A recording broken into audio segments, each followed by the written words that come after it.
이제 첫째 시간을 가졌는데 베이스클리 이제 서론 같이 얘기했었고, 그다음에 이제 교회란 무엇인가, 이제 교회란 에클레시아, 하나님께서 불러내신 사람들, 믿는 자들의 모임이 교회라는 거, 그리고 그리스도의 몸이 교회라는 거, 그리고 교회의 참된 표지, 교회를 교회답게 하는 게 뭔가, 이제 요거에 대해서 이제 지난주에 이제 같이 생각해보고 또 배우는 시간을 가졌습니다.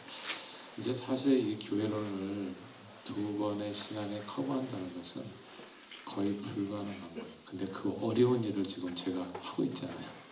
엄청나게. 그때 가르쳐 보여드렸던 것처럼 책 6권 정도를 이제 이렇게 다 모아가지고, 그래서 이제 한번 그 클라우니의 교회라고 하는 책은 한번 읽어보시면 되게 도움이 돼요. 그리고 제가 이미 그렇게 여러분 실러버스 나눠드린 그 내용을 잘 보시고, 좀 더 깊이 이해하고 싶다 하시는 분들은 그 실러버스에 나온 그 내용대로 추천 도서들을 잘 읽어보시면 훨씬 더 이 클래스에서 배웠던 내용들이 좀 많이 기억이 나시리라 생각하고, 그리고 정말 교회론을 확실하게 이해하는 데 큰 도움이 되리라 합니다.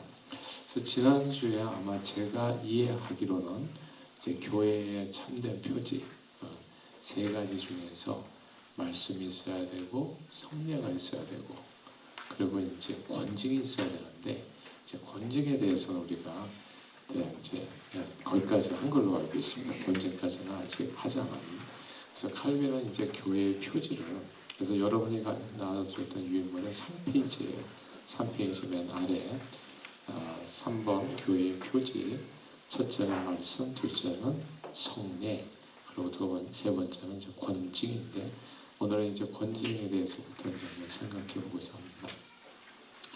그 칼빈은 이 교회의 표지로 이제 말씀과 성례, 그리고 한 가지 더 들었는데 그게 이제 권징이에요. 이제 권징이란 말만 들어도 요즘 잘 이런 거 사용 안 하잖아요. 이게 권면하고 징계한다는 뜻이고, 이제 영어로 말하자면 디서플린 한다는 거예요. 요즘은 이제 부모가 자식을 디서플린 하지도 못하잖아요. 선생님이 자녀들을 디서플린 하지도 못하고, 이제 이렇게 뭔가 이렇게 바른 길을 알려주면 자꾸 잔소리 한다고 젊은 사람들이 싫어하죠. 그리고 거기서 조금 더 나아가지고 요즘 한국에서 안 좋은 말 사용하는데, 어른들이 이렇게 뭐라고 얘기하면 꼰대스럽다 해가지고 굉장히 이렇게 비꼬고 좋지 않게 이렇게 오히려 공격하고 이제 이런 내용이에요. 그래서 권징이라는 단어가 교회에서도 사라진 지 진짜 오래됐어요. 옛날에는 혹시 기억나세요? 막 목사님이 야단친 거? 혹시 옛날에 한국에서 신앙생활 하셨던 분들은 이제 막 목사님이 야단치셨어요. 교회 늦게 오고 그러면 어떻게 교회를 늦게 오냐고. 유명한 일화가 있어요. 그 주기철 목사님 순교하셨잖아요. 주기철 목사님이 젊은 시절에 나이가 새파랗게 젊으셨을 때 이제 한국의 조남식 선생님이라고 아주 유명하죠.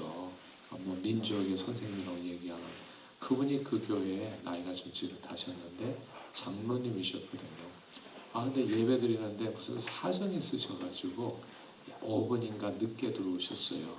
그러니까 늦게 딱 뒤에서 들어오는 걸 보고 주길철 목사님이 장로님 어딜 들어오시냐고 거기 서 계시라고. 그래가지고 거기서 끝까지 서 계시고 못 들어오셨어요. 늦게 들어오는 사람이니까 문을 닫아버리는 거예요.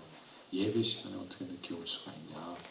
근데 그 조남식 선생님이 정말 어른이시고 훌륭하시죠. 그래서 파랗게 젊은 목회자가 하는 얘기에 예배 시간에 늦었다는 거, 좀 하나님을 뵙는 데 있어서 만왕의 왕이요 만주의 주이신 주님을 만나러 오는 예배 시간에 내가 늦었구나. 그래서 그 얘기를 그대로 받아들여서 그래서 거기서 끝까지 뒤에서 서서 예배드리고 들어왔다는 아주 유명한 일화가 있어요. 오늘날 그러면 어떻게 될까요? 오늘날 그러면 막바로 나가죠. 막바로 나갈 뿐만 아니라 아마 아직 문을 꽝 차고 나갈지도 몰라요. 뭐 그 정도만 해도 괜찮은데 아마 목사님에 대해서 뭐라고 얘기하고 나갈지도 몰라요. 그러니까 이제 시대가 진짜 많이 변했는데, 요즘은 권면하고 징계한다는 것은 교회에서 거의 일어나지 않는, 그러다 보니까 교회가 굉장히 이게 거칠어졌어요. 사람들이 거칠어지고 다듬어지지 않고, 마치 어렸을 때 부모님이 사실 양반집 가정이 되려면 세 가지 소리가 있어야 되는데요. 애우는 소리, 소름 소리, 그리고 잔소리가 있어야 된다고 하더라고요. 그래서 밥상머리 교육이라는 게 다 사실 잔소리잖아요. 제가 아는 어떤 목사님은 그 좋은 교회 청빙을 받으셨어요. 청빙을 받으셔가지고 이제 거기에서 이제 다 통과돼가지고 이제 다음 주면 일하시는 거예요. 이제 얼마 지나지 않아서 거기 담임 목사님이라고 되는데, 이제 마지막으로 이제 장로님들하고 다 같이 앉아서 이제 담소를 나누는데, 커피를 마시는데 이제 그 커피를 마시는데 그 목사님이 호로록 마시는 거예요. 네. 그냥 그 소리 내서 드시는 분들 있잖아요. 이렇게 해가지고 소리 내서 그러니까 옆에서 같이 담소를 나눠서 장로님들이 서로 얼굴을 쳐다보면서 이게 뭐지? 네. 근데 이제 그 목사님이 그러니까 식사 기본적인 어떤 예법인데 이제 소리 내지 않고 좀 이렇게 드시는, 이제 그런 게 이제 딱 눈에 띄니까 결국 뭐 롱스토리 짧게 하면 그런 작은 일 때문에 결국 청빙이 이제 이렇게 반려가 됐어요. 그래서 잔소리가 사실 되게 중요해요. 그러니까 정말 양반 집에는 애울음 소리는 이제 미래가 있다는 거고, 소울음 소리는 그 아이를 키울 수 있다는 거고, 잔소리는 사람을 바르게 만든다는 거죠. 이게 잔소리를 통해서 다듬어지는 거거든요. 삐뚤 처음부터 완벽한 사람은 없는데 그 모습들이 다듬어지는 거거든요. 근데 오늘날에는 잔소리 하는 것도 힘들고 듣는 사람도 없고, 그래서 오늘날은 그냥 자기 생긴 대로 사는 사람들이 정말 많아요. 교회에서도. 근데 꼭 기억하셔야 될 게, 우리는 크리스천들은 생긴 대로 사는 게 아니에요. 그 예수 형상으로 사는 겁니다. 예수 모습으로 사는 거고, 거듭난 생명으로 사는 것이 생긴 대로 사는 게 아니에요. 생긴 대로 살겠다고 하는 사람들 때문에 오늘날 LGBTQ 이런 문제가 생기는 거예요. 자기는 생긴 게 그렇게 생겨 먹었다는 거죠. 그러니까 그대로 살겠다는 거예요. 근데 LGBTQ의 문제뿐만 아니라 우리 모든 사람들이 다 생긴 대로 살면 우리는 죄인으로 살게 돼요. 정말 살아 숨쉬는 모든 시간들이 다른 사람을 힘들게 하고 하나님 앞에 죄짓고, 그리고 자기 자신도 고통스럽게 하는, 그게 죄인의 삶이에요. 이런 삶을 하나님께서는 불쌍히 여기셔서 고쳐주시기 위해서 예수님을 보내주셨고, 그래서 허물과 죄로 인해서 죽었던 너희를 다시 살리신 거거든요. 예수 피로. 그래서 우리는 생긴 대로 사는 사람이 아니라 거듭난 생명으로 살아가는 거예요. 생긴 대로 살려면 정말 레즈비언 게이가 될 수도 있고, 생긴 대로 살려면 자기 몸에 별별 짓을 다 하면서 살 수 있어요. 성경에는 너희는 그렇게 살지 말라는 거예요. 가나안 땅에 들어갈 때 왜 이스라엘 백성을 선택했냐면 세상이 온통 생긴 대로 살거든요. 그러니까 하나님께서 이스라엘 백성들을 선택해서 제발 너희는 그렇게 살지 마라. 그래서 성경을 이렇게 두껍게 주신 게, 그게 성경이다 잔소리예요. 잔소리. 하나님의 우리는 잔소리예요. 생각해 보세요. 사랑이 없으면 잔소리를 못해요. 누가 잔소리하겠습니까? 저는 우리 집 옆집 아이에 대해서는 잔소리를 안 해요. 걔는 잔소리했다가 무슨 봉변을 당하려고. 내가 왜 걔를 위해서. 근데 내 아들에게는 제가 잔소리를 해요. 바르게 살기를 원하기 때문에. 잔소리는 사랑과 비례해요. 아무나 하는 게 아니에요. 물론 이상한 사람들도 있어요. 그냥 오지랖이 너무 넓어가지고 남의 일에 그냥 끝까지 껴들고 그냥 필요도 없는 얘기를 자꾸 해서 다른 사람에게 상처 주는 얘기는 빼고, 그런 얘기하는 게 아니라 부모가 자식을 정말 사랑하는 마음에서 이렇게 얘기해 주는, 잘 되기를 원해서 예전에 스승님들이, 선생님들이 제자들이 정말 성공하기를 원해서 하지만 그런 귀한 말들이 있잖아요. 이제 그런 말들이 오늘날 많이 생략되는 게 너무나 슬프고 안타까운데, 이 성경에 교회가 진짜 참된 교회가 되려면 교회에서 잔소리가 아니라 권면과 제대로 된 디서플린이 있어야 된다. 이게 이제 종교개혁 시대에 있었던 칼빈의 이야기였고요. 그래서 오늘 지금 그 얘기를 성경에 입각한 권징과 치리는 건강한 교회 공동체를 위해서 꼭 필요한 겁니다. 많은 분들이 그 장로교회에서 당회가 왜 필요한지를 몰라요. 당회는 그냥 교회 운영만 하는 줄 아는데 당회의 최고의 기능, 그리고 꼭 필요한 기능이 치리한다고 해요. 그래서 치리회라고 얘기를 하거든요. 그 burning 한다고 영어로도 표현하는데 그게 디스플린을 엑서사이즈하는 기관이 그게 당회인 거예요. 그래서 당회 장로님은 정말 아무나 뽑으면 안 돼요. 존경스럽지도 않은 분이 장로님이 되시면 푹 디스플린을 바꿨어요. 그러니까 기도하면서 생각하면서 정말 장로 되기 전에도 자기 자신을 잘 돌아봐야 되고, 그리고 뭐 기본적으로 술, 담배를 없이 가정을 잘 다스리는 일들, 이런 것들이 굉장히 본이 되는 사람이, 그래서 그렇게 장로로 선택을 받아서 그렇게 장립이 되어지면 교회는 되게 부흥하게 돼요. 왜냐하면 교회가 정말 부모님이 훌륭하면 자식들이 정말 이쁘게 크잖아요. 이제 그런 식으로 교회 교인들이 정말 고급지게 큽니다. 정말 클래스 있게 커요. 그러면 누구나 다 그런 교회 교인이 되고 싶어 하잖아요. 그러니까 명품 신앙이 되어간다고요.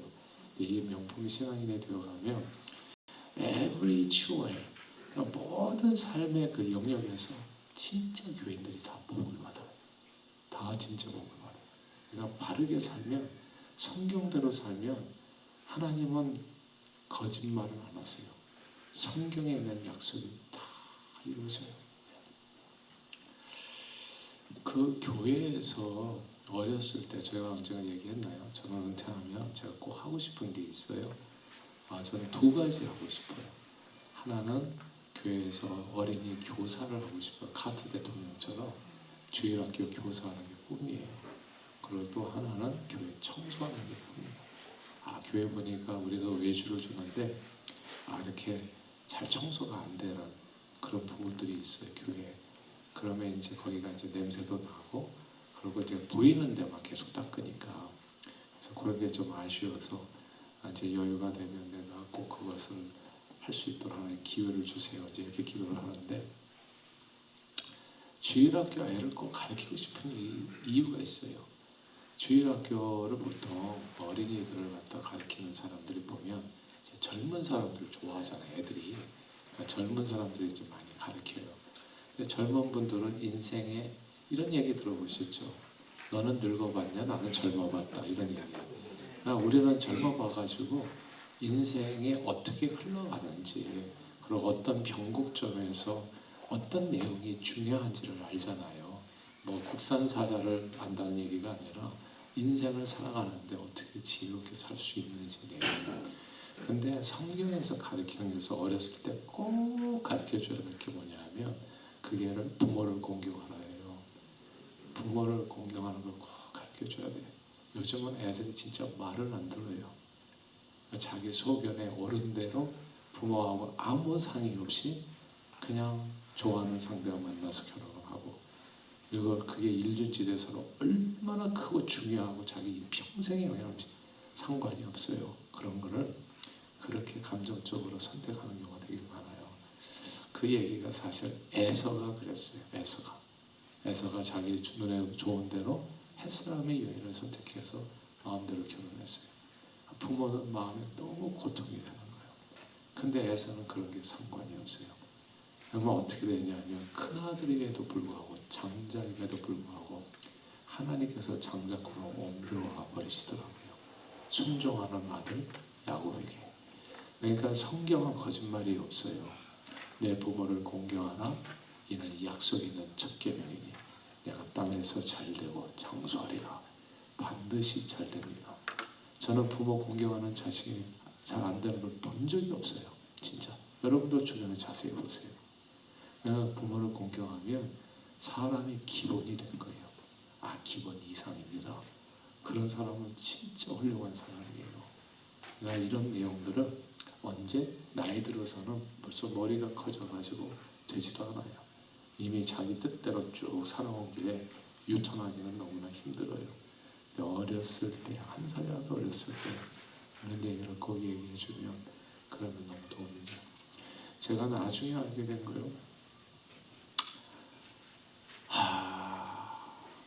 부모의 명을 어기고 주의 종이 되는 사람들이 있어요. 하나님의 명령을 따라서 순종했으니까 부모의 명을 어겨도 되는 걸까요? 부모님은 원하지 않아. 근데 자기는 하나님 부르셨다는 거지. 이게 이제 사실은 그런 부분이, 근데 예수님의 말씀이요, 고르반 하나님 앞에 드림이 되면 부모를 섬기지 않아도 된다는 말에 대해서 주님의 판단은 너는 말씀으로 말씀을 어긴다, 그런 경우는 없어요. 그러니까 부모를 어기면서 가는 길은 좋은 길이 아니더라고요. 부모에게 인정받는 게 되게 중요하고 부모가 축복하는 길을 걷는 게 중요해요. 그래서 우리는 자꾸 하나님의 말씀을 어기려고 하는데, 하나님의 말씀은 이게 하나님 사랑, 이웃 사랑이 같은 동전의 양면이지 사람 사랑과 하나님 사랑이 다른 게 아니에요. 근데 우리는 코에 걸면 코걸이, 귀에 걸면 귀걸이, 이런 식으로 내가 내 자신의 유익을, 내 뜻을 이루기 위해서 때로는 이제 이용할 때가 있는 것이죠. 아무튼 이런 내용들을 좀 기억하시면서 권징의 경계에서 굉장히 중요하다는 거. 칼빈은 그리스도의 구원이 교회의 생명인 것 같이 권징은 교회의 근육이라고 말씀했어요. Muscle of the church as discipline이라고요. 그래서 권징을 폐하거나 약화시키는 사람은 교회를 무기력하게 만든다는 거죠. 그래서 권징은 교리를 대적하여 일어나는 자들을 억제하고 누그러뜨리는 고삐와도 같고, 별 관심 없는 사람들의 마음을 일깨워주는 박차를 가한다, 박차와도 같고, 때로 심각하게 타락해가는 사람들을 그리스도의 영으로 온유하고 부드럽게 채찍질하는 아버지의 채찍, 매화하고도 같다고 설명했습니다. 신구약 성경을 통해서 볼 때 하나님의 사람들은 권징을 통해서 회개하고 바른 길을 걸었습니다. 근데 그렇지 않은 사람도 있었어요. 사울왕은 2번의 큰 실수를 저지르잖아요. 한 번은 적과의 전투를 앞두고 그냥 사무엘을 기다리지 않고 자기가 제사를 드려버리잖아요. 사무엘이 와서 왕의 망령되이 행했다. 그런데 사울은 이런 잔소리를 듣기를 싫어해. 이런 잔소리를 듣기 싫어해. 그래서 이 권징에 따라서 제가 잘못했어도 회개하지를 않아요. 그러니까 이 사람은 하여튼 사무엘을 꼰대로 생각을 하는 거예요. 그래서 회개하지 않아. 2번째 이스라엘과 아말렉과의 전투가 벌어졌을 때 사무엘을 통해서 하나님의 음성이 주어지잖아요. 메시지가 아말렉을 다 멸하라. 근데 사울왕은 또 역시나 자기 생긴 대로, 자기 생각대로 살아요. 그래서 다 멸하지 아니하고 아말렉 왕도 살려주고 살찐 양들과 소도 좋은 것을 다 남기고, 사무엘 선지자의 권징이 이어졌지만 역시 또 회개하지 않아요. 결국 주의 종의 권징을 받아들이지 않으니까 어떻게 돼요? 사울왕은 블레셋과의 치열한 전투에서 그 아들과 함께 길보아 산 꼭대기에서 다 죽습니다. 그러니까 이게 재밌는 게 이런 거예요. 사울왕은 누군가요? 이스라엘 족속이에요. 하나님의 백성 중에 한 사람이에요. 근데 저는 오늘날에도 교회도 마찬가지예요. 우리 다 교회 다닌다고 하잖아요. 하나님의 백성이라고 얘기하잖아요. 이게 이방인이 아니에요. 사울왕이. 그러니까 하나님을 전혀 모르고 예배를 안 드리고 이런 사람이 아니에요.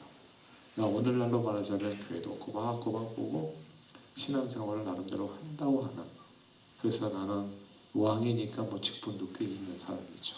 오늘날로 말하자면 장로님, 목사님, 그 위에 또 누가 있는지 알 수 없지만 그런 아주 남들이 볼 때는 지도자급에 있는, 그런데 말을 안 들어요. 권징은. 그래서 그 나라가 다윗 왕에게 넘어가게 돼요.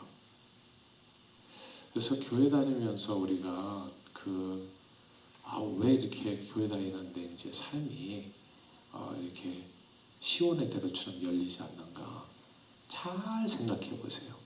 내가 과연 하나님의 말씀에 따라서 순종하면서 살아가는지, 아니면 주여 주여 하면서 살아가는지. 그러나 주여 주여 하는 자마다 하나님 나라에 들어갈 것이 아니요 하늘에 계신 아버지 뜻대로 행하는 자 들어간다. 이런 지점들이 있는 거예요, 성경에. 내가 하나님의 말씀을 앞에다 두고 거기에 내 삶을 맞춰가는 거.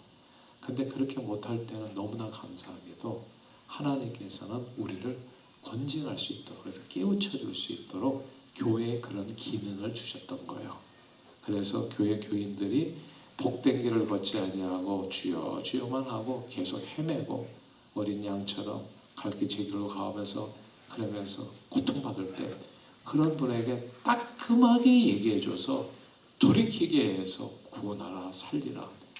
이제 이것 때문에 교회에 그 기능을 준 거예요. 그러니까 사무엘 선지자 같은 기능을, 바른 말을 해줘서 죽으면 안 되잖아요. 이 신앙생활을 하라고 열심히 11조 생활도 하고 그러는데 이게 힘들면 안 되잖아요. 그래서 교회 권징의 기능을 준 거예요. 근데 권징을 안 하면 어떻게 되겠어요? 그러면 그냥 그게 신앙생활인 줄 알고 살아가는 거예요. 아무튼 다윗 왕은 사울보다도 훨씬 더 엄청난 잘못을 저질렀죠. 충성된 부하의 아내와 불륜을 저지르고 흉악한 계교를 사용해서 그를 살해하고 정말 천인공노할 죄를 저질렀어요. 다윗은 정말 나쁜 사람이에요. 말하자면. 그러나 사울왕은 오히려 다윗에 비하면 죄가 가볍죠. 쉽게 말하면 간음죄, 살인죄, 이 다윗 같은 죄를 저지른 사람은 하나에만 걸려도 사형인 범죄가 다윗이 저질렀던 범죄예요. 근데 이 사람이 왕이잖아요. 그러니까 하나님의 말씀을 하나님께서 나단 선지자에게 줘서 그를 권징을 합니다. 권면하고 징계, 디스플린 하는 거예요. 그게 선지자가 해야 될 일이고 교회가 해야 될 일이고 당회가 해야 될 일이라는 거. 장로님들이 하셔야 될 일이라는 거. 교회 그다음에 여러분들도 이제 이렇게 공부를 하시고 가르쳐 줘야 될 일이 있다면 정말 내 사랑하는 자녀들을 바르게 세우겠다는 마음으로 기도하면서 온유한 심령으로 그러한 자를 바로잡고 이제 이게 엑서사이즈가 되어야 되는 겁니다. 근데 그 권징을 했을 때 다윗은 사울왕과는 다르게 변명하거나 그러고 반발하지 않고 다짜고 들어서 권징을 받는, 내가 여호와께 죄를 범했습니다. 하나님이여 내 속에 정한 영을 창조해 주시고 정직한 영을 새롭게 해주시고 나를 주 앞에서 쫓아내지 마세요. 주의 성령을 내게서 거두지 마세요. 이렇게 간절히 기도하잖아요. 그렇게 기도했을 때 권징을 받아들였을 때 어떻게 됩니까? 죽을 죄잖아요. 간음죄, 살인죄. 거기서 구원을 받게 됩니다. 그러니까 이 권징이라고 하는 것은 사람을 이렇게 때려가지고 고통스럽게 하게 아니라 망하는 길로 가는 사람들을 어떻게 해서든지 돌이키는 그 역할이 권징이라는 거죠. 그렇게 다윗이 만약에 권징을 받지 않았다면 회개할 기회조차 얻지 못하고 죽었을 거예요. 그러므로 오늘날 기독교의 가장 큰 위기는 교회가 사회적 약자를 제대로 돌보고 섬기지 않기 때문이거나 혹은 교회 이제 찬양팀이 감동적이지 않기 때문에 이런 거하고는 제가 보니까 아무 상관이 없어요. 이제 우리는 그런데 자꾸 속을 수가 있어요. 눈에 보이는 거예요. 근데 교회는 딱 세 가지. 말씀이 제대로 선포되고 성례가 집행되고 그런 말씀에 순종하면서 살아가는 거. 그럼 하나님의 신의 역사예요. 이게 이런 눈에 보이는 그런 게 없어도 하나님이 함께 하시면 홍해가 갈라지고 요단강이 깨지고 여리고성이 무너지고 이런 역사는 그냥 창세부터 계시록까지 나타났던 일들입니다.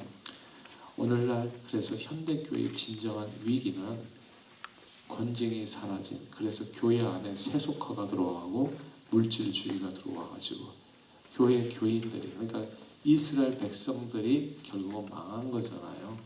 저기 선지자의 목소리 권징이 작아지면서, 그러면서 북이스라엘은 아수르에게, 남유다는 바벨론에게 망한 거잖아요. 이제 이렇게 세속화로 이제 망하게 되는 겁니다. 오늘날 그래서 교회 위기는 다른 게 아닙니다. 신앙의 위기는 오래전에 이미 디모데후서에 예언되어 있는데, 때가 이르니 사람이 바른 교훈 받지 않고 귀가 가려워서 자기 사욕을 따른 스승을 많이 두고 그 길을 진리에서 돌이켜 허탄한 이야기를 따르리라. 제가 보니까 요즘 진짜 유튜브가 문제예요.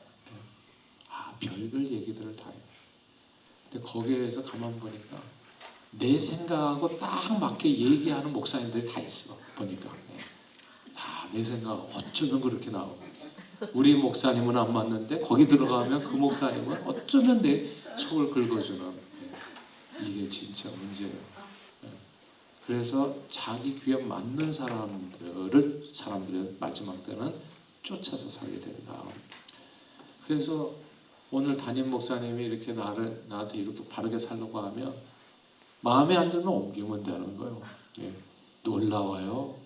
그 11조를 주님 앞에서 해야 되거든요. 예수님 말씀하셔요. 이것도 행하고 저것도 금하지 말라. 11조에 그렇게 밖과 근처 해양의 11조를 바리새인이 드리는 줄 알지만은 율법에 더 중한 바 의와 이것이나 이렇다.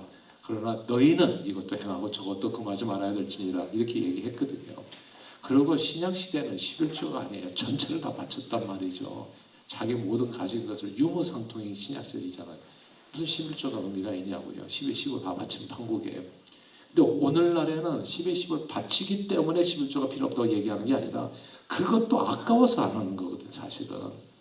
이게 근데 놀랍게 또 유튜브에 들어가면 11조 필요 없다고 얘기하는 목사님들을 만나요. 거기 들어가면. 놀라워요, 놀라워. 그러니까 내 마음에 딱 여기 자기 사력에 귀가 가려워서 자기 딸을 스승을 많이 두고 그 길을 진리에서 돌이켜 허탄한 이야기를 따른다고요.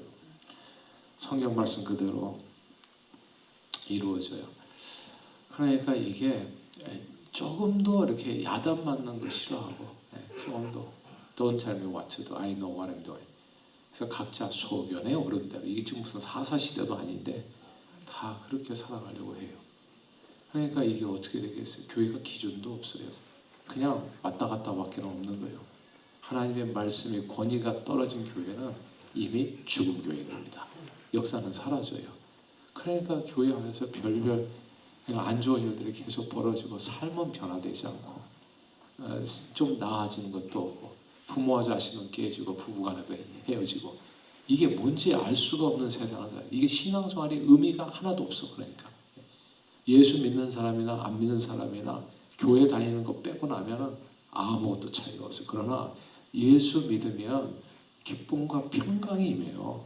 그리고 진정한 행복이 임하고 삶의 치유와 회복이 있어요. 그리고 온전한 삶을 살 수 있도록 하나님이 은혜를 주세요. 예수 믿는 게 이렇게 좋은 줄 몰랐는데 그 삶이 잘 안 이루어진 이유가 권징. 그래서 권징이 쉽지 않은 일임에도 불구하고 권징을 포기해서는 안 됩니다. 교회는 무조건 사랑이라고 말하면서 현저하게 공동체를 어지럽히고 해를 끼치는 사람을 그대로 방치하면 암세포가 퍼져가는 것처럼 교회는 조만간 허약해지고 사망하게 돼요. 그렇다고 무절제하게 또 마구잡이로 막 권징을 갖다 무슨 건가에 무슨 보도처럼 막 휘두르면은, 그러면 맨날 혼나면 신앙생활 하는 거예요. 혼나기 위해서 또 신앙생활 하는 건 아니죠. 이게 적절하게 사랑과 정의, 이게 하나님의 성품이에요. 사랑으로 감싸고 약한 사람 붙들어주고 은혜로 베풀어 주시면 동시에 하나님은 완벽한 공의로운 재판관이 바르게 살기로 하죠. 거룩하신 하나님이죠. 이 두 가지 균형을 잡는 것이 신앙생활이에요. 그래서 아이를 키울 때도 엄마의 사랑이 있어야 되고 아빠의 엄격함이 있어야지 아이가 곧바르게 자라면서 너그럽게 자란다고 얘기를 하잖아요. 이런 균형이 다 어디에서 왔겠어요? 저와 여러분들이 믿는 하나님의 성품이거든요. 그게 그 성품이 교회는 사랑이 있어서 동시에 권징이 있어서 잘못 나갈 때는 따끔하게, 그것도 권징도 알고 보면 사랑이 또 다른 표현이잖아요. 그래서 어거스틴은 교회의 권징에 대해서 이거 가라지 뽑다가 그냥 알고까지 뽑을까라고 하는 마음으로, 그런 마음으로 조심스럽게 이렇게 인내하면서 사랑으로 탄식하고 안타까워하면서 이제 교회의 권징을 실천하십시오. 이렇게 이제 권면을 해줬던 겁니다. 아무튼 그러나 성경 말씀에 입각한 권징이 꼭 필요한 이유가 있어요. 그것은 교회의 거룩함이 권징을 통해서 세워지기 때문에 그래요. 그래서 권징이 듣기에 슬퍼 보이고 귀에 거슬릴지라도 그 유익은 말할 수 없이 큽니다. 고린도 후서에서 바울이 뭐라고 그래요? 그냥 권징을 어마어마하게 하잖아요. 내가 고린도 전서 읽어보면 왜 그런 사람들을 교정에서 너희들이 판단해서 쫓아내지 않냐, 그 빨리 출교를 시켜라, 그렇게 얘기하고 어마어마하게 권징을 하거든요. 근데 그렇게 얘기하면서 굉장히 또 바울도 걱정이 돼요. 이러다가 그냥 어렵게 세운 고린도 교회가 사라지는 건 아닌가. 그런데 고린도 교인들이 그 권징의 말을 잘 받아들이잖아요. 그래서 고린도 후서에서 바울이 정말 숨을 내쉬면서 하는 얘기가, 내가 너에게 한 그 권징이 회개에 이르게 하는 근심이 되었구나. 그래서 하나님 앞에 감사한다 하는 얘기가 돼요. 그래서 회개에 이르게 하는 근심을 주는 게 그게 권징이라는 거죠. 그래서 권징의 목적이 교회 공동체의 하나됨과 평화를 위함인 것이요, 또한 사람을 죽이는 것이 아니라, 예전에 우리가 왜 오늘날 이렇게 한국 사회가 반발하냐 했더니 보니, 옛날에는요 기분 나쁘면 때렸어요. 왜 맞는지를 몰라. 그러니까 이게 6학년이 5학년 때리면 5학년은 4학년을 때려. 4학년에. 아니 이게 재미있는 게, 우리가 다섯이거든요, 형제가. 맨 마지가 부모님한테 맞으면 이것도 우리를 집합시켜. 그래가지고 이게, 아니 군대도 마찬가지로 또 이렇게 맞으면 얼차 또 이렇게 계속 이어져. 그러니까 이유도 없이 자꾸 맞다 보니까 이런 권위는 사라져야 된다. 이제 이런 반발이거든요.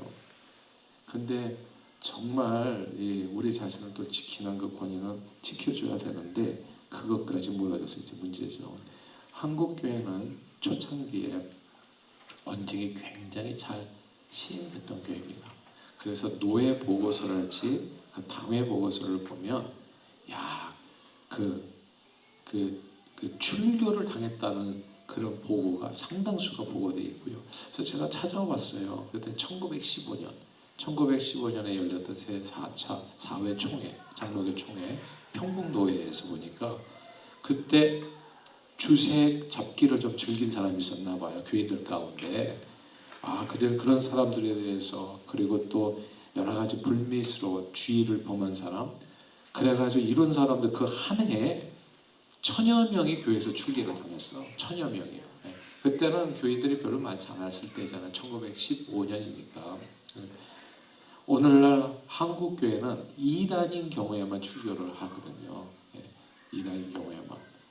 결혼을 어떻게 하든지, 뭐 동거하는 사람이 오든지 누가 오든지, 우리는 다 이렇게 참을성이 많죠. 엄청 참죠. 근데 교인으로 입교한 사람이, 철치 멤버라는 사람이 그렇게 살아갈 때에는 이제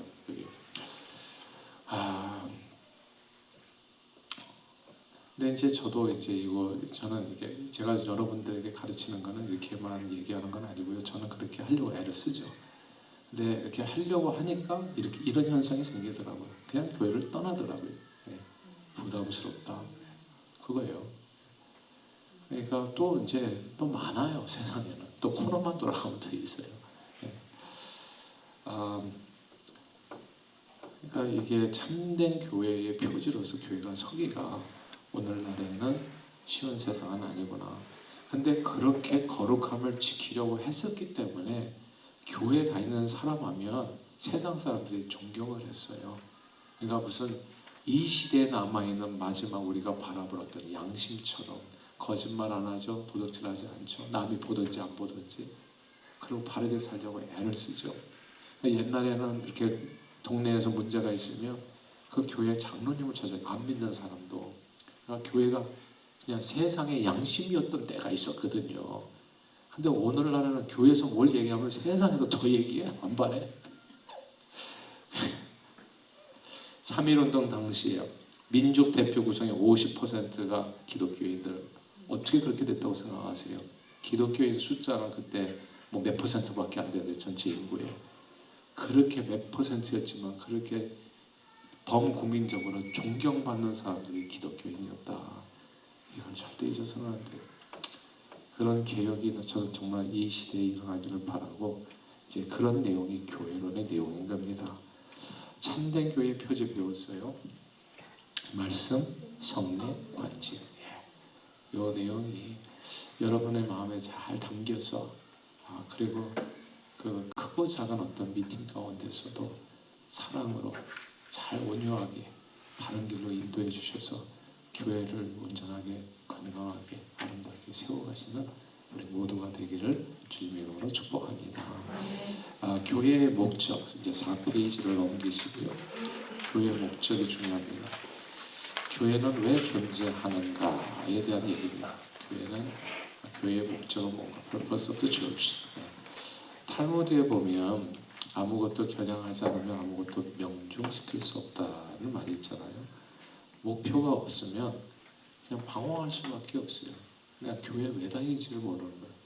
교회 다니는 목적, 내가 왜 교회를 다녀야 되는가, 이 내용이거든요. 교회의 목적이 있어요. 예수 신앙 공동체 교회도 목표가 있어요. 그리고 이 목표는 우리 자신이 누군가 아주 머리 좋은 사람이 만든 게 아니고요. 성경에 이미 다 주어진 목적이에요. 크게 세 가지 목적이 있습니다. 그때 세 가지 목적이 있는데요. 그 목적이 이끄는 삶, 거기 안에다 쓰시면 되는데, 그게 세 가지 목적이 있는데요. 첫째가 예배, 목적이 이끄는 교회, 거기다 쓰시면 되고, 빈 공간에 뭐 노트에다 쓰셔도 되고요.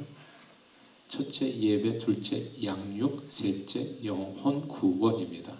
이거는 에드먼드 클라우드가 쓴 Church라는 책에 나오는 그 내용이에요. 예배, 양육, 영혼 구원. 어떤 이들은 교회의 존재 목적은 예배입니다 라고 얘기하고, 어떤 분들은 제자 훈련입니다, 양육이 중요하죠. 어떤 분들은 선교해야 되지 않습니까, 이렇게 얘기하는데, 죄송하지만 세 가지 다예요.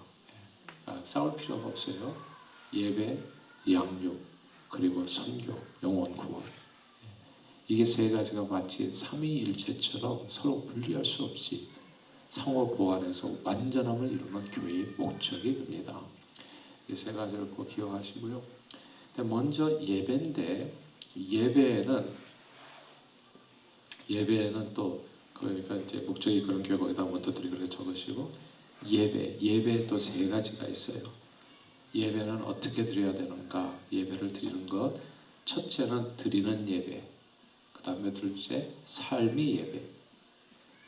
그리고 셋째 최우선으로 드리는 예배.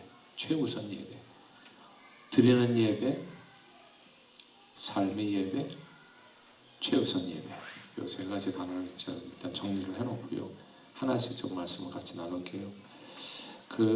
드리는 예배는 받는 게 아니라 드린다는 거 아시죠? 예배는 받는 게 아니에요. 웨스트민스터 소요리 문답 제 첫 번째 질문이 What is the chief end of man? 이렇게 질문해요. 인간이 태어나서 사람의 가장 중요한 삶의 목적은 무엇입니까? 그에 대한 답은 man's chief end is to glorify God and to enjoy Him forever.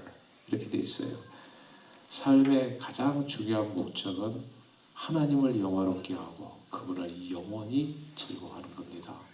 이게 인간의 가장 최우선의 목적. 그걸 한마디로 얘기하면 그게 예배가 되는 겁니다. 예배예요. 그래서 이 예배를 생각할 때 우리는 예배는 보는 것이 아니라 구경하는 게 아니라, 그리고 또 예배를 통해서 은혜 받는 거. 우리가 가장 많이 실수하기보다도 착각, 오해, 그게 뭐냐 하면 예배를 통해서 우리는 은혜 받으러 예배에 온다. 이게 비기스트 착각입니다. 비기스트 오해예요. 예배는 근본적으로 한 번도 은혜 받자고 하는 그런 그런 예식이 아니었어요. 예배는 하나님께 드리는 것입니다. 월십 주님 앞에 드리는 것이 예배라는 거. 이게 중요하니까 다시 반복. 예배는 은혜 받는 게 아니라 예배는 받은 바 은혜에 대해서 감사하는 마음으로 하나님께 드리는 것입니다. 이미 베풀어 주셨어요. 예배의 자리까지 오려면 뭐가 필요했어요? 그 예배 자리까지 오려면 오늘날 우리가 주일 예배 주님 앞에 오려면 뭐가 필요했냐고요? 일단 거기까지 오는 건강이 필요했었잖아요. 그리고 거기까지 오려면 뭐 남의 차를 타고 갔든지 내 차를 타고 갔든지 뭐 차량 서비스가 있었을 거 아니겠어요. 거기까지 오려면 지금까지 어제까지 밥 먹고 살지 않았으면 내가 어떻게 거기까지 올 수 있겠어요. 그러니까 이미 주어진 은혜는 더 구할 필요가 1도 없이 더 구할 필요가 1도 없이 이미 충만하게 주어진 내 삶에 하나님의 은혜, 지금까지 살아온 것 주의 크신 은혜, 호흡마저도 다 주의 것이었던 그 은혜, 아무것도 당연한 것이 없었던 그 하나님의 은혜, 그 은혜가 이미 너무나 가슴 벅차도록 차올라서 나 무엇 주님 앞에 드리리까라는 마음으로 주님 앞에 나와서 진심으로 주님을 기뻐하고 찬양하고 감사하면서 드리는 게 그 예배라는 거. 이거를 헷갈리시면 진짜 큰일 나요. 그래서 신앙생활이 밤낮 없이 앞으로 전쟁 한 발짝도 못 하시는 이 까닭은 예배의 실패예요. 네. 하나님께서 받으실 만한 예배가 없어요. 다 무슨 이렇게 이 감사가 없어. 네. 그 순간까지 나와 있는 게 감사거든요, 사실. 네. 근데 주신 하나님의 은혜에 대한 아무도 감사가 없고 다 불만투성이야. 나는 이게 문제고 저게 문제고. 잘 생각해 보세요. 이미 우리는 받은 게 너무 많은 거예요. 근데 이게 광야 시대에 이스라엘 백성들이 실패했던 게 그런 거예요. 하나님께서 홍해도 갈라주셨지, 만나 메추라기 반석 쳐서 물도 주셨지, 구름 기둥 굴 기둥해 주셨지. 근데 그런 게 하나도 안 보여. 그러니까 우리는 왜 이렇게 맨날 박한 음식을 먹냐? 애굽에 있었을 때는 고깃가마 옆에서 뭐 이거 부추도 먹고 마늘도 먹고 그랬는데 그게 예배를 그렇게 드린 거예요. 그러니까 하나님이 얼마나 마음이 상하웠어요. 그러니까 지금까지 베풀어 주신 놀라운 은혜는 하나도 기억을 못하는 거예요. 그러니까 그 예배를 어떻게 받을 수 있겠냐고요, 번제를. 그래서 하나님께서 원하시는 것은 제사가 아니라 인애다, 긍휼이다 자꾸 얘기를 하는 거예요. 아무 생각도 없이 와서 비나이다 하고 이런 우상과 나가 하나님하고 도대체 무슨 차이가 있냐고요. 우상은 그렇게 하거든요. 우상은 돈 내고 돈 받기거든요. 복채를 낸 만큼 네가 나한테 줘야지 이거거든요. 근데 하나님 앞에 드리는 것은 복채가 아니거든요. 그거는 이미 태어날 때부터 우리는 수억 분의 1로 태어난다고요. 정자 난자 만나는 확률이 그거잖아요. 엄마 뱃속에서 나오는 것 자체가 너무 힘들어요. 그게 기적적으로 나온 거라고 내가. 그 모든 every moment of my life가 다 하나님의 은혜로 여기까지 온 건데 그러면 하나님 앞에 왔을 때 뭘 드려야 되겠냐고요. 감사의 제사를 올려야 되잖아요. 그게 예배라는 거죠. 그게. 근데 우상은 한 게 없어. 그러니까 귀신들은. 그러니까 우상한테는 귀신들한테는 복채를 드는 게 맞아요. 왜냐하면 해준 게 아무것도 없으니까. 복채 주고서 딜을 하도 또 안 되고 또 거기 뭐 힘도 없으니까 복채만 날리고. 하나님은 지금까지 나에게 살아 숨쉬는 모든 것 그게 다 주님께서 주신 은혜였거든요. 그러면 예배는 이미 주신 은혜에 대한 하나님의 감사로 드리는 나의 모든 것을 주님 앞에 드립니다. 찬양과 감사로 드립니다. 그것이 신령과 진정의 예배라는 거죠. 그래서 구약 시대 예배는 이제 제사의 의미가 있잖아요. 구약 시대 제사, 신약 시대 예배. 그런데 이스라엘 백성들은 제사를 드릴 때 빈손으로 안 가지고 왔어요. 왜냐하면 내가 빈손으로 산 적이 없거든요. 태어날 때는 빈손으로 분명히 왔는데 응애 하고서 이렇게 울면서부터 계속 뭔가가 주어졌다고. 우리는 그게 착각해가지고 부모가 나를 키웠다고 생각하는데 그 부모도 누가 줬냐고요? 하나님이 다 배려해 주신 장치들이거든요. 그게 하나님이 주신 거란 말이에요. 그러니까 이미 내게 있는 모든 것이 다 주의 것인데, 그러니까 다윗이 고백이에요.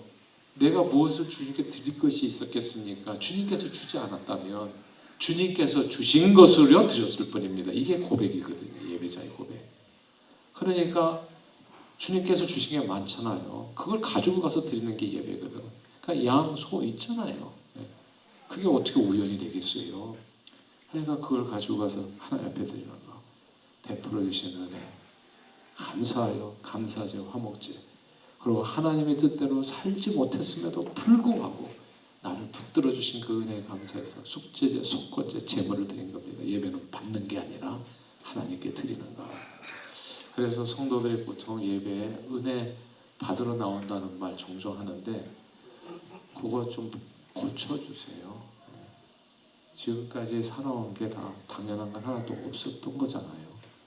그런 모든 게 은혜였는데 뭘 또 은혜를 받냐고. 하나님 앞에 그 받은 거 은혜 감사해야지. 그래서 예배 끝나고 이제 성도님하고 이제 목사님들이 이제 인사를 하잖아요, 뒤에서. 그러면 오늘 예배에서 은혜 받았다고 코멘트 하시는 분들이 계시면 감사하죠. 근데 은혜 받았다는 그런 받으려는 자세로 나오면 그분이 다음 주에도 그 다음 주에도 나한테 계속 그렇게 은혜 인사할까요? 이게 받으려고 하면요, 그렇게 오는 순간이 있고 안 오는 순간이 있어요. 그래서 사람들이 왔다 갔다 하는 거예요. 예배에 대한 착각 때문에. 그래서 더 좋은 예배가 어느 교회에서 드린다고 하더라 하면은 이제 움직이는 거예요. 그러니까 이게 얼마나 엉망이냐고요. 예배는 하나님 앞에 내가 그분이 그곳에 임재한 거잖아요. 이 세상은 바다 끝에 가서 거할지라도 거기에 주님이 계신 거거든요. 그럼 삶의 언제 어디서나 주님은 내 예배를 받으신다. 제가 이걸 깨달았어요. 그 고등학교 다닐 때 제가 학생회장이었는데 기도를 못 해가지고 권징을 당했잖아요. 예배 시간에서. 우리 목사님이 설교는 안 하시고 나를 묘다 앉혀놓고서 고등학교 3학년이었는데 그냥 20분을 야단친 것 같아요. 근데 또 여기에는 또 내가 좋아하는 여학생들이 앉아 있었잖아요. 여학생들이 보는 앞에서 이렇게 되니까 내가 그 예배 시간 1시간 동안 무슨 생각을 해요? 결단코 내가 이 교회를 떠나리라. 이 교회를 결단코 떠나리라. 예. 이제 이게 은혜가 안 돼. 이런 설교를 내가 듣고서 내가 일단 내가 바보니까. 예. 내가 바본가? 아니. 그래서 이 세상에 보면 다른 교회 또 이렇게 설교 잘하는 목사님들도 많은데 교회를 옮기려고 했는데 그때 하나님께서 깨달아 주신 대우각성이에요. 사람 보고 진짜 그때 교회 다니는 게 아니고 내가 예배자로 왔다면 잘못한 건 맞잖아요. 기도도 그러니까 맨날 졸면서 와가지고 앉아있다 보니까 갑자기 시키니까 그것도 미리 다 광고는 했는데 나는 항상 얼을 빠져 있어서 살았거든요. 그때. 그러니까 하여튼 무슨 자신감이지. 그러니까 권징도 목사님 말도 하나 틀린 거 없고 근데 그 기분 나쁘게 얘기한 것 뿐이지. 우리는 그렇잖아요. 맞는 말을 기분 나쁘게 하는 거. 그래서 엄청 기분이 상한 건 맞는데 근데 말은 구구절절히 틀린 거 하나 없고 그리고 내가 여기 와서 은혜 받으러 왔나 그때 대우각성하고 그 다음서부터는요 그 목사님이 사실 설교를 잘 하시는 분은 아니셨어요. 그러니까 약간 아쉬웠어요 항상. 그리고 설교가 제목만 다르지 내용은 항상 비슷했어요. 1년 12달이 비슷해요. 그러니까 그냥 한 번만 들으면 그 다음에는 그냥 가만히 있어도 다 결론은 똑같아요. 자, 이런 내용이었는데 제가 마음을 고쳐먹고 예배가 하나님 앞에 드림이 됐다는 것을 알고 나서부터는 매 시간이 은혜가 됐어요. 정말 하나님 앞에 감사하고 그 다음에는 사람이 희미해지더라고요. 그리고 구속한 주가 보이더라고요. 초막이나 궁궐이나 그 어디나 하늘나라 주님이 계신 곳이 되더라고요. 예배를 제대로 한번 드려보세요. 주님을 만나세요. 주님을 사모하시고 예배당에 나와서 그래서 이렇게 말씀 듣고 헌금하고 가는 게 아니라 모든 것을 기쁨으로 하나님 앞에 올려드리는 것이 그게 예배다. 예배 드리는 예배. 두 두 번째는요, 삶의 예배입니다. 삶의 예배인데 이 삶의 예배가 되게 중요한 게 그 아벨과 가인의 제사 있잖아요. 가인은 이제 연락이 되지 않고 아벨 제사는 연락됐는데 사람들이 그렇게 얘기해요.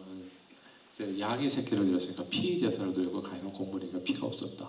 뭐 이런 해석이 하나 있고 또 다른 해석은 뭐냐면 after years, 그러니까 몇 년 지난 다음에 가인은 드렸고 저기 아벨은 양의 첫 새끼를 드렸다. 하나는 첫 새끼고 여기는 지금 몇 년은 자기가 먹고 그 다음에 남은 거 이제 드린 거. 이제 이렇게 이제 해석들이 몇 가지가 있어요. 학자들의 해석이. 그런데 저는 이제 어디에 주목을 하냐면 성경을 자세히 보면은 하나님께서 아벨과 그의 제물을 받으셨으나 가인과 그의 제물을 받지 않았다. 그러니까 가인이 나오고 그러니까 제물이 문제가 아니에요. 알고 보니까 제물이 문제가 아니라 사람이 문제였던 거야. 그 사람이 삶이 문제였던 거야. 근데 아니나 다를까 가인은 뜻대로 자기 뜻대로 하는 화를 잘 내죠. 원한을 뽑죠. 분풀이를 다른 사람에게 하죠. 이 사람은 정의롭고 착한 사람이 아니에요. 평소에 삶이 그랬다는 거예요. 다른 사람을 잘 용서하지 못하고 한을 품고 그리고 심지어 믿음도 없었어요. 전지전능하잖아요. 물어보잖아요. 네 아벨이 어딨냐? 근데 거기서 얘기해요. 내가 무슨 아우 지키는 사람입니까? 하나님이 다 봤잖아요. 보고서 물어보는데도 불구하고 시침을 뗄 정도로 이 사람은 하나님에 대한 믿음 자체가 없는 사람이에요. 그러니까 그의 제물에 연락이 되겠냐고요. 그런 마음으로 드리냐고요. 그래서 중요한 게 정말 예배를 생각할 때는 삶의 예배를 드릴 수 있어야 돼요. 그러니까 예배는 주일날만 나와서 드리는 게 아니라 6일날의 삶의 결정체가 예배가 되어야 된다. 삶으로 드리는 예배. 교회가 뭐냐고요. 교회의 목적이 뭐냐고요. 왜 교회를 다니냐고요. 삶으로 드리는 예배를 주님 앞에 올려드리기 위해서 교회를 다니는 거예요. 그 두 번째가 그거고요. 세 번째가 최우선 예배입니다.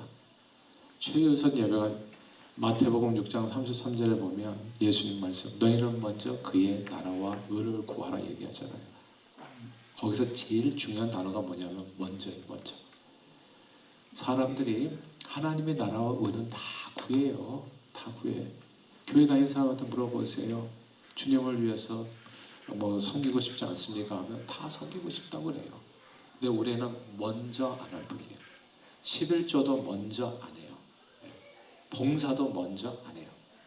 이게 교회에서 제가 진짜 신기한 게 무슨 일을 하십시다 하면 먼저 하겠다는 사람이 없어요. 서서 이렇게 눈치 보고 딱 시키면 갑자기 그때는 다 겸손해져.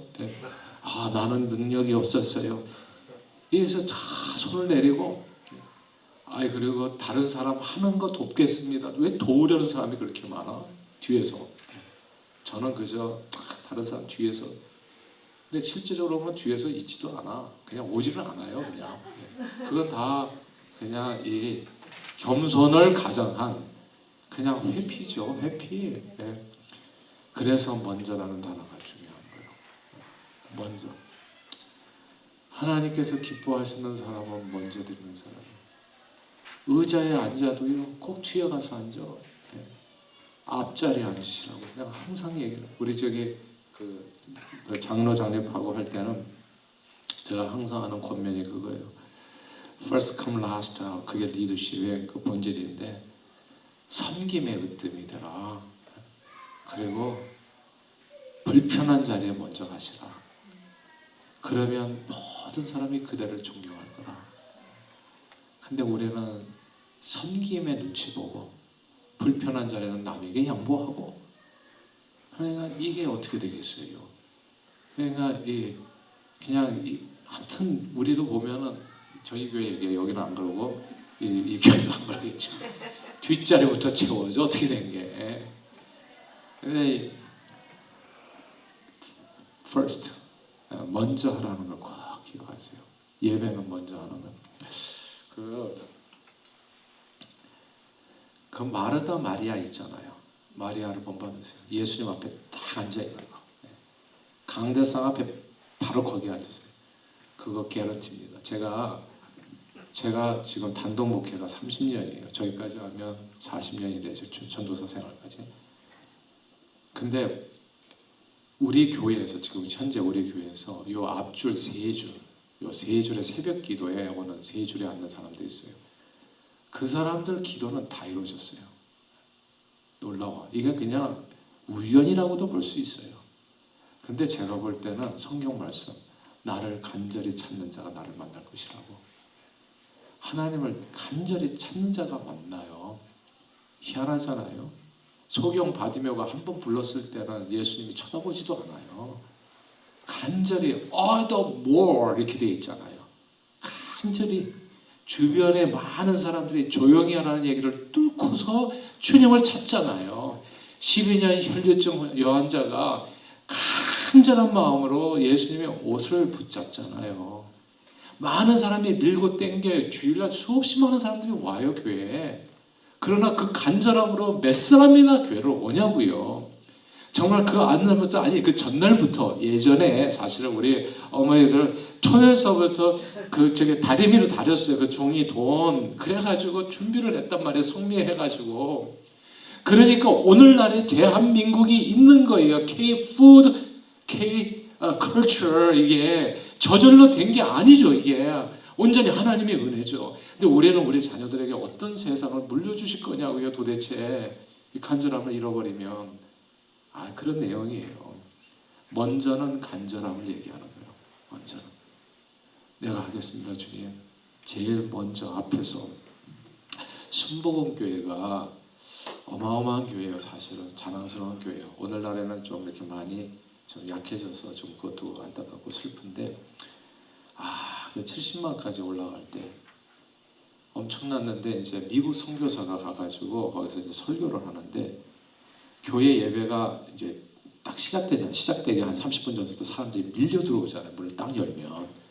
근데 밀려 들어오는데 이 순복음교회 교회들은 뒷자리가 아니라 앞자리에 앉으려고 그냥 뛰어서 오는 거예요. 앞자리로 은혜 받으려고. 그러니까 정말 그날 주시는 하나님의 은혜, 제가 그 자리에 현장에 있으려고.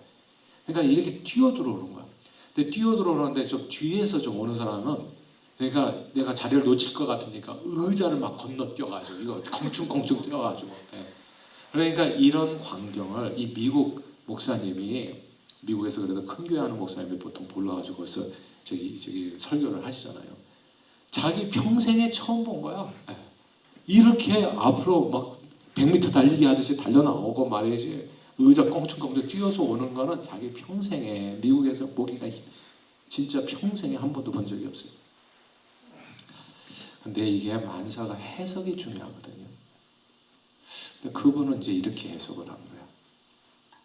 앞자리에 저 사람들이 왜 이렇게 미친 듯이 뛰어나옵니까? 앞자리에서 말씀 잘 듣고 정말 은혜 받기 위해서 달려나온다. 이제 이렇게 이제 설명을 해줬어요. 그랬더니 이제 해석이 참 좋아야 되는데, 해석이 그 앞자리가 그럼 좋은 자리군요. 그러면 남한테 양보를 해주셔야지. 왜 이 교회는 성숙하지 않았네요. 이제 해석이 이렇게 된 거예요. 근데 잘 보세요. 세상에서는 양보를 절대 안 하는 사람이, 10불도 양보하는 사람이 교회 오면 양보심이 많아지더라고요. 이 교회 얘기가 아니라 우리 교회 얘기를 해요. 뭘 하라고 그러면 다 누가 했으면 좋겠다고 양보를 해. 그런 건 저분이 잘해요. 저는 뭐 실력이 없어, 능력이 없어. 그래서 계속 뒤로 빼. 근데 세상에서는 불을 켜고 달려들어. 줄 서가지고 뭐 쉑쉑 보고 새 거 나왔다고 그러면 줄 서고, 뭐 이렇게 BTS 티켓 하러 줄 서고, 정신없어요. 뭐 할인하고 한다고 그냥 블랙 프라이데이 이번에도 얼마나 또 달려가겠어. 근데 하나님이 이래는 양보심이 많아. 근데 잘 생각해 보세요. 근데 아무튼 성경 말씀은 다시 인용합니다. 나를 간절히 찾는 자 나를 만날 것이라. 정말 그 말은 삭개와 나무 위로 올라가잖아요. 간절히 찾아. 주님 앞에 서기를 원해서 지붕을 뚫었잖아요. 중풍병자. 이게 예배라는 것을 말씀드리고 싶어요. 먼저 주님을 찾으십시오. 예수님이 말씀하신 가장 크고 첫째 가는 계명은 하나님을 목숨을 다해서 사랑하는 것입니다. 그게 예배입니다. 하나님을 모든 데에서 사랑하는 것. 자, 예배했고 두 번째로 양육이라고 쓰세요. 양육 아까 썼죠. 이 양육인데 그 양육 교회의 목적은 좀 빨리 하겠습니다. 각 사람을 양육하여 그리스도의 장성한 분량까지 자라가기 위함입니다. 그래서 그 요한복음 21장에 보면 갈릴리 바닷가에서 고기를 젓던 베드로와 제자들에게 예수님이 이러잖아요. 요한의 아들 시몬아, 네가 이 사람들보다 나를 더 사랑하느냐 물으시고, 그러면 내 양을 먹이라, 내 양을 치라. 어린 영혼들을 양육하라는 말씀입니다. 어린 영혼들을. 그래서 교회의 목적은 어린 영혼들을 양육하는 거예요. 사실 여기서 공부하시는 분들도 누군가에게 좀 도움이 되기 위해서 하는 거잖아요. 그러니까 양육하기 위해서 내 양을 치라, 내 양을 먹이라, 어린 양을. 그래서 교회는 양육이 중요합니다.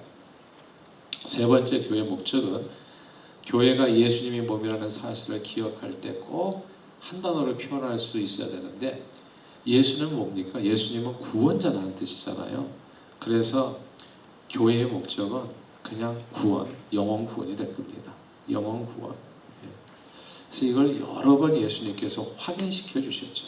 그래서 마태복음 28장 19절 20절에 보면 그 가라 제자 삼으라, 너희는 가서 모든 족속으로 제자 삼아, 뭐 세례 베풀라, 뭐 가르쳐 지키게 하라, 이런 단어들이 많이 나오는데, 헬라어 원어로 딱 보면은 그 주절에 그 동사는 하나밖에 없어요. 마테튜사오라고.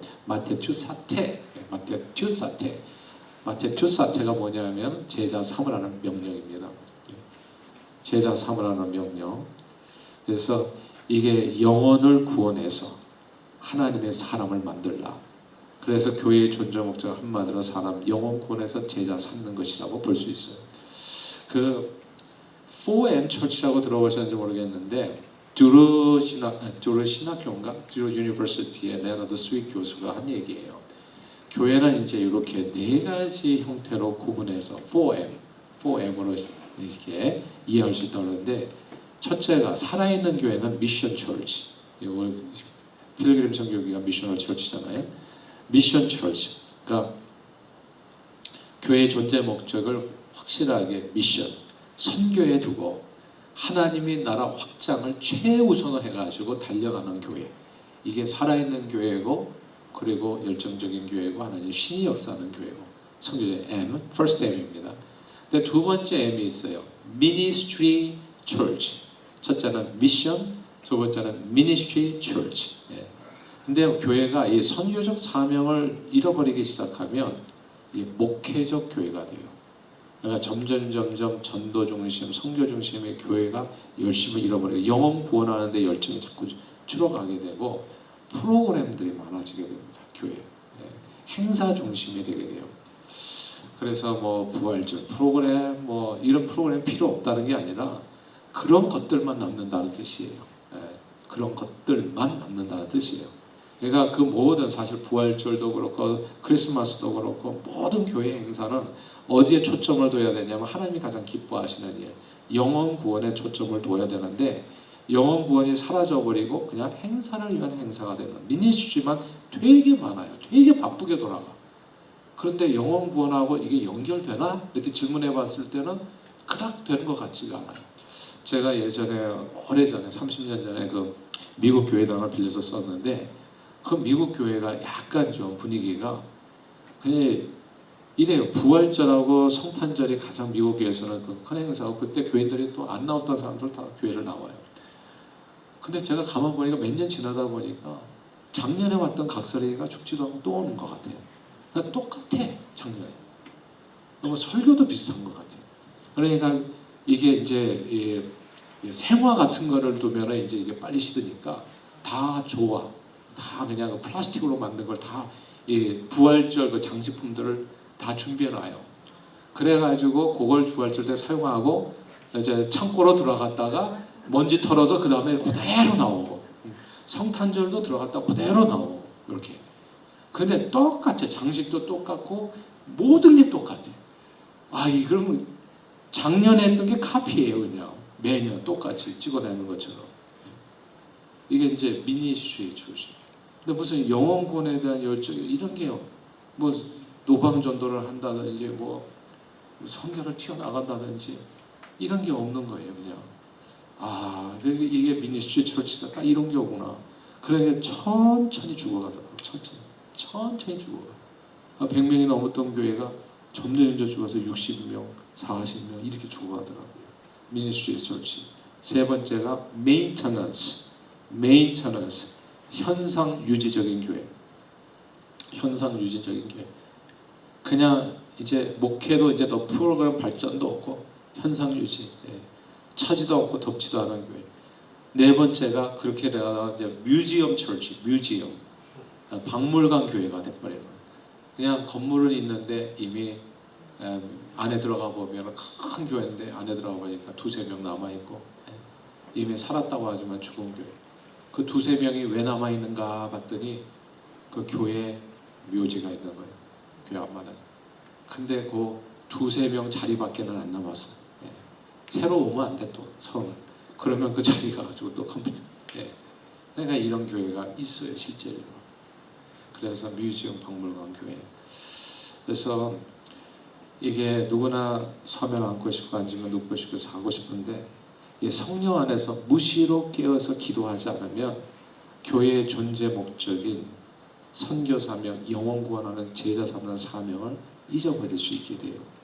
그래서 교회는 사명 선언서를 붙여놓고 노상 바라보면서 교회의 존재 목적을 오늘 새롭게 하여 실천하여 애써야 됩니다. 근데 제가 보니까 이제 사명 선언문에 대해서 얘기하는데요. 사명 선언문이 뭘 적어놓은 거냐면 교회의 목적에 대해서 간단하게 적어놓은 센텐스를 사명 선언문이라고 해요. 교회의 존재 목적에 대해서.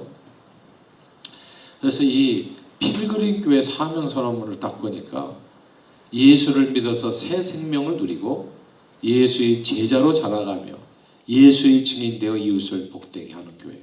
이렇게 필그림 교회가 되어 있더라고요. 그러니까 가만 보니까 제가 조금 아까 얘기했던 세 가지가 다 있어요. 예배, 양육, 전도가 필그림 교회에 딱 있더라고요. 그래서 이 교회는 참 좋은 교회죠. 이런 교회는 소개하고 많이 다니면 좋죠. 그러면 예배, 양육, 전도가 이루어지는 그러니까 목표, 목적, 사명을 우리 교회의 사명은 이것입니다. 정하고서 이제 그렇게 나가죠. 그래서 또 비전에 대해서는 미셔널 처치로서 좀 더 자세하게 비전은 좀 더 자세하게 사명 선언문과 비전 선언문의 차이를 거기다 이제 좀 적어 놓으시면 좋을 것 같아요. 사명 선언문은 교회의 존재 목적을 기술한 내용입니다. 교회의 존재 목적을 기술한 내용. 그리고 비전 선언문은 그 존재 목적을 어떻게 이룰 수 있는지를 좀 더 자세히 기술한 내용. 그게 비전 선언문입니다. 어떻게 이룰 수 있는지를 좀 더 자세히 기술한 내용. 사명 선언문과 비전 선언문 차이를 알겠죠? 사명 선언문은 존재 목적을 기술한 내용. 비전 선언문은 어떻게 그 사명을 이룰 수 있는지를 좀 더 자세히 기술한 내용. 필그림 교회 비전을 보니까 그러니까 예배, 양육, 전도를 어떻게 이루고 갈 것인가를 모든 언약 교회인이 선교적 삶을 살아간다. 그럼 뭐 은사동의 일원이 돼서 그리스도의 인격 안에서 자라가고 이런 내용이 쭉 적혀 있는 거예요. 어떻게 구체적으로 그 목적을 이뤄갈 수 있는지 이게 비전 선언문이라는 거죠. 동산교회 사명 선언문을 잠깐 소개하면 저희는 잃어버린 영혼을 구원해서 그리스도를 닮은 성숙한 그리스도인이 되도록 훈련하며 그러니까 이게 영혼 구원과 그 다음에 양육, 예배 그리고 복음의 증인들에서 파송하는 게 목적이다. 이렇게 적어놨어요. 그러니까 그런 내용이 균형 있게 들어가 있고 근데 이제 저희 교회 비전은 두 가지가 1, 2, 3, 1000 그래서 1, 2, 3대가 다 우리는 우리 자녀들을 다 같은 비전으로 우리 자녀 세대를 잃어버리면 안 되겠다. 거기서 강조점이 있어요. 자녀 세대의 복음을 전해야 된다. 그러니까 geographical, 그러니까 지역적으로도 복음을 전해야 되지만 제가 보니까 진짜 시급한 게 generation, 그러니까 시대적으로 우리 자녀들은 또 예수 안 믿는 것보다 신앙이 많이 약한 자녀들이 많아요. 이걸 가만 놔두면 걔네들은 세상으로 떠밀려 갈지도 몰라. 그래서 우리 자녀들의 복음화가 좀 중요하다. 그래서 1, 2, 3가 거기 달라붙은 거예요. 1, 2, 3, 1000 비전으로 저희는 양육과 영혼 구원 그리고 예배 이 존재 목적을 이루고 싶다. 뭐 이런 내용이 되어 있고, 또 다른 하나는 남북한이 평화적 흡수통일의 복음 안에서 이루어지고 북한 땅에도 교회가 세워지는 그날이 속히 오도록 2,500만 명. 그래서 이게 이제 우리 교회의 그 비전인 겁니다. 그래서 비전과 사명선언문이 다르다는 걸 설명하기 위해서 말씀드리는 거예요. 사명선언문은 교회의 존재 목적을 단순하게 기술한 내용, 그리고 비전선언은 그걸 어떻게 이뤄갈 것인가를 좀 더 구체적으로 설명한 내용. 예. 그리고 사역 목표가 또 하나 있는데, 사역 목표는 이제 그게 그 각 저기마다 또 무엇이 더 중요한지를 갖다가 그래서 이렇게 적어놓는 그런 내용으로 되어 있습니다. 자, 이렇게 혹시 여기까지 질문 있으세요? 질문 없으시면 계속할게요. 교회 사역으로 들어가겠습니다. 교회 사역. 교회 사역. 제가 사명선언문, 비전선언문 이렇게 설명했는데 여러분들이 다니는 교회도 틀림없이 있으실 거예요. 그러니까 홈페이지나 한번 들어가셔가지고요, 그 내용을 여기다 한번 적어보세요. 여기 빈 공간에다가 우리 교회 사명선언문을 한번 적어보시고 비전선언문을 적어보시면 신앙생활의 목표를 갖고 하는 것만큼 중요한 게 없어요. 아니면 제가 말씀드렸던 것처럼 아무것도 겨냥하지 않으면 아무것도 명령시키지 못한다고 교회 생활을 하는데 그냥 막연히 이렇게 이제 다니게끔 되어 있거든요. 근데 교회마다 보니까 그 하나님께서 주신 특별한 그런 사역들이 있어요.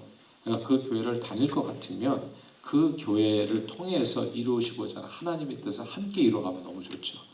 그래서 그 교회의 사명선언문과 비전선언문을 함께 보고 그리고 함께 마음을 모아 가신다면 신앙생활 자체가 또 달라지게 됩니다. 차원이 달라지는, 그냥 막연히 가서 설교 듣고 은혜 받고 오고 이런 내용이 아니라 정말 그리스도의 몸된 교회와 함께 호흡하는 그런 신앙생활이 될 수 있다는 거, 그걸 다시 한번 말씀드릴게요. 교회 사역, 이제 5페이지입니다. 교회 사역 5페이지인데 이제 복음 전도. 복음 전도는 예수님께서는 제자들에게 말씀하셨잖아요. 마가복음 거기 16장 15절 이렇게 적어놨는데, 너희는 온 천하에 다니면서 만민에게 복음을 전하라.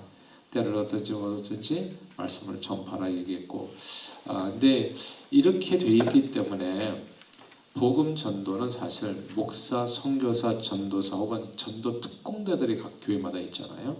이제 이렇게 그런 사람들에게만 배타적으로 exclusively 그렇게 그분들에게만 준 것이 아니라 사실 예수님의 명령은 모든 사람에게 다 준 거잖아요. 그리스도의 몸된 교회 지체 모든 성도들에게 주신 거룩한 명령. 그래서 사실 처음에 보니까 예루살렘 교회가 살짝 헷갈렸었던 것 같아요. 그래서 이게 모두가 아니라 복음 전도자는 따로 있다 해가지고 12사도만 메시지를 많이 전했었던 것 같아요. 그러다가 그 교회가 꽉 이렇게 핍박을 받잖아요. 그러면서 흩어지니까 어떻게 돼요?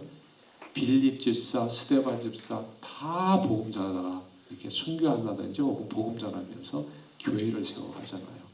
그러니까 하나님께서 원하시는 것은 하나님의 백성들이 언제 어디에 있든지 예수 복음을 전하는 복음의 일꾼으로서 쓰임받는 거라는 것을 알게 되죠. 바울과 실라는 빌립보 감옥에서 간수장에게 복음 전했고, 바울은 가이사라 구금되었을 때 언제 어디서나 로마 총독에게 그리고 또 임금에게도 그걸 복음 전했습니다. 아그리파 왕. 복음 전하라고 하면 사실 근데 이렇게 얘기하시는 분들이 종종 있어요. 이 뉴저지에서는 아니 제 주변에는 다 예수 믿어서요. 전할 사람이 없어요. 이렇게 얘기하시는 분들이 꽤 있더라고요. 근데 그 말이 틀린 말은 아니에요. 제가 이제 여기서 뉴저지 전도대학을 했던 적이 있거든요. 전도대학을 저희 교회에서 했었는데 그때 전도대학을 하면서 그때는 이제 지금과 같이 옐로우 페이지가 있었을 텐데 옐로우 페이지를 인터넷으로 들어가서 쭉 보면은 이 동네에 사는 사람들이 다 나와요. 주소. 옐로우 페이지에. 옐로우 페이지 자기가 올린 거니까 나오겠지만, 그래서 옐로우 페이지가 종이로도 보지만 인터넷에도 나오는데 거기서 쭉 찾아보니까 기미방이 다 있더라고요.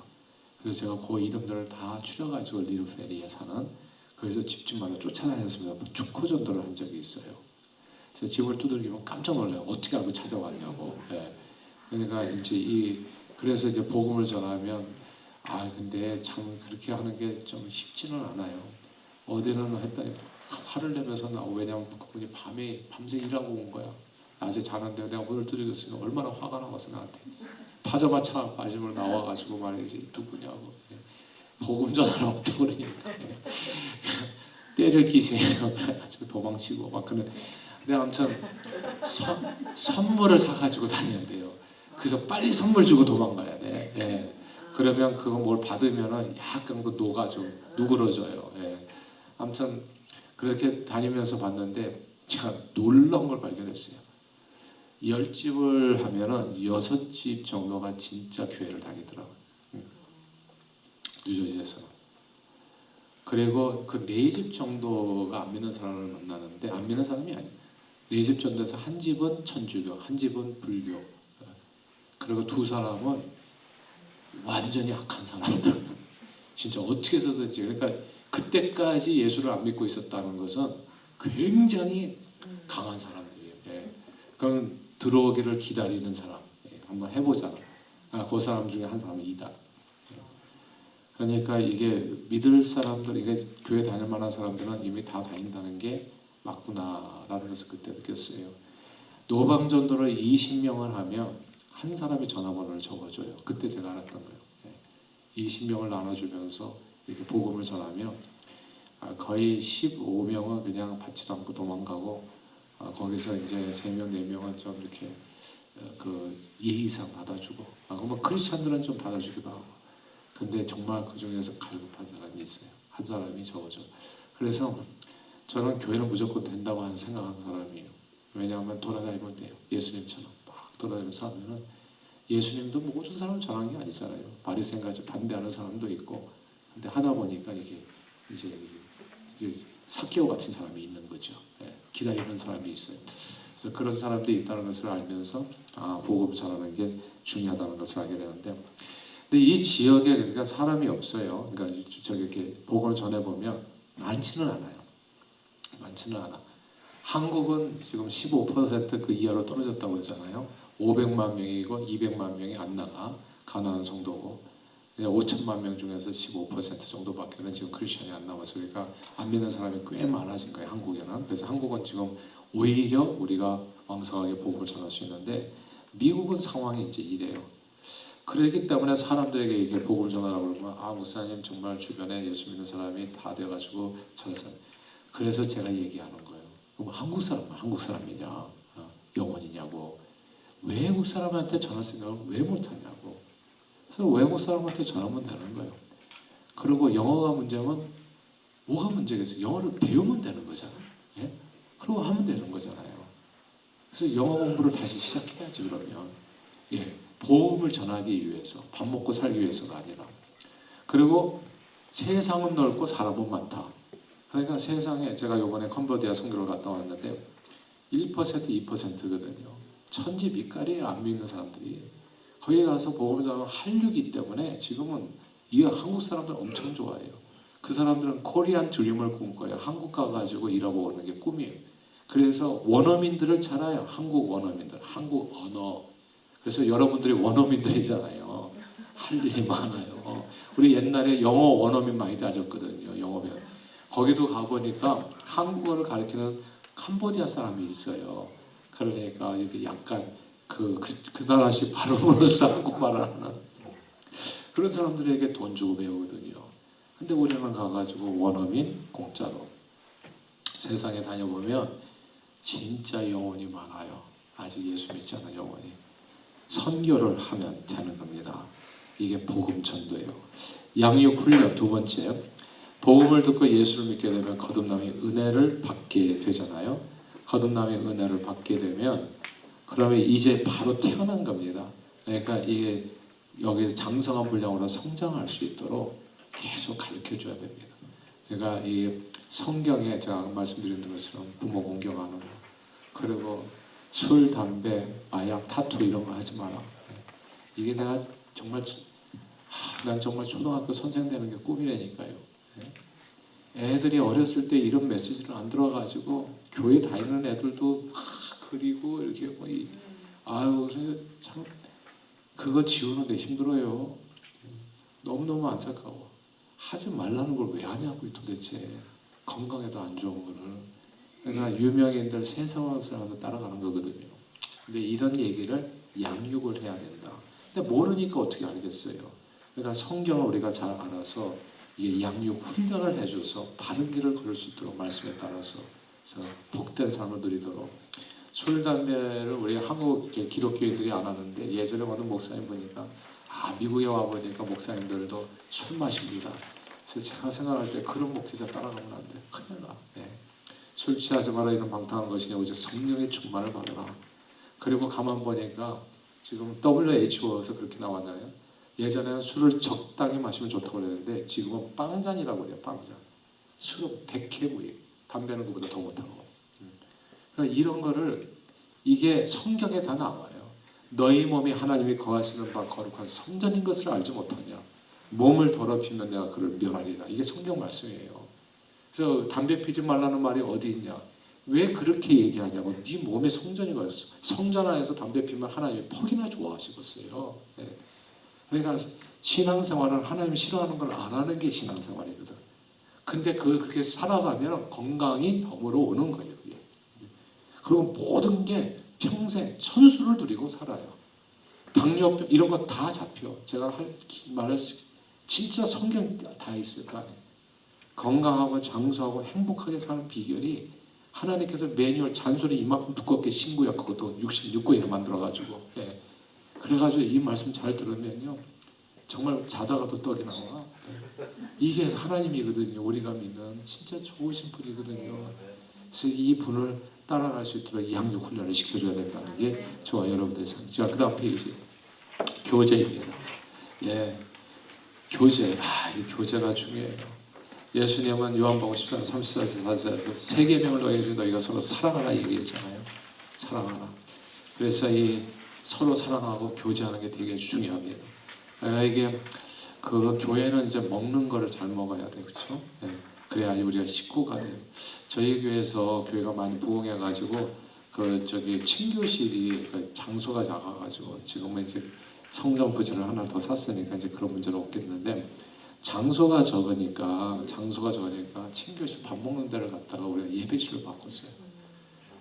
그러니까 어떻게 되냐면 그 다음에 성도들이 예배가 끝나자마자 집에 가니까 희한하게 힘이 빠진 것 같아요. 그러니까 피죽도 못 먹은 사람처럼 이렇게. 그러니까 안 먹으니까 그런지 그러니까 점점 힘이 빠져. 그래가지고 예배당을 헐고 밥 먹는 걸 바꿨어요 다시. 이게 초대교회에 애찬이라는 게 있었어요. 성찬 애찬. 그러니까 이게 같이 떡을 떼는 얘기가 계속 나오잖아요. 그러니까 밥을 먹으면서 이게 주 안에서 하나 되는, 한 떡에서 먹으면서 공동체가 하나 되는 일이 벌어지더라고요. 그래서 이 교제가 굉장히 중요하다는 거 항상 먹어야 된다. 항상. 그래서 건강하게. 그리고 먹기만 하면 이제 비만에 걸리기 때문에 먹고 봉사를 하셔야 됩니다. 한참 뛰어다녀야 돼요. 그래서 5번에 거기 봉사가 나와요. 봉사. 계속 뛰어다니셔야 됩니다. 잘 먹고 잘 움직여라. 그래서 잘 먹고 잘 움직여라. 그 전에 예배 성찬식에 대해서는 제가 스킵을 할게요. 왜냐하면 성찬식에 대해서는 이미 얘기를 많이 했기 때문에. 교회는 복음을 전하고 믿는 자들을 가르치고 성도에 교제하고 예배드리는 공동체다. 자, 5번에요. 잘 드셨으면은 봉사를 해야 된다. 각자 은사에 따라서 봉사해야 돼요. 근데 이 은사에 따라서 봉사하는 게 되게 중요하더라고요. 이 사람들마다 보니까 이 성경에 보면 이런 얘기가 나와요. 잠언 14장에 소가 없으면 구유는 깨끗하려니와 소의 힘을 얻는 것이 많다고. 이게 뭐냐 하면 인간관계에서 꼭 이걸 기억하시면 좋은데 교회에서 보면 약간 요거는 좋은데 여기 안 좋은 장단점이 있어요. 사람마다 다. 그래서 그런 부분을 자꾸 부각시켜서 얘기하고 우리는 같이 일을 못해요. 근데 제가 개척교회 했을 때 우리 교회 저하고 같은 윤 집사님이라는 분이 계셨어요. 여자 그때 30대 초반이었나 그랬는데 이분은 그렇게 쇼핑을 좋아해요.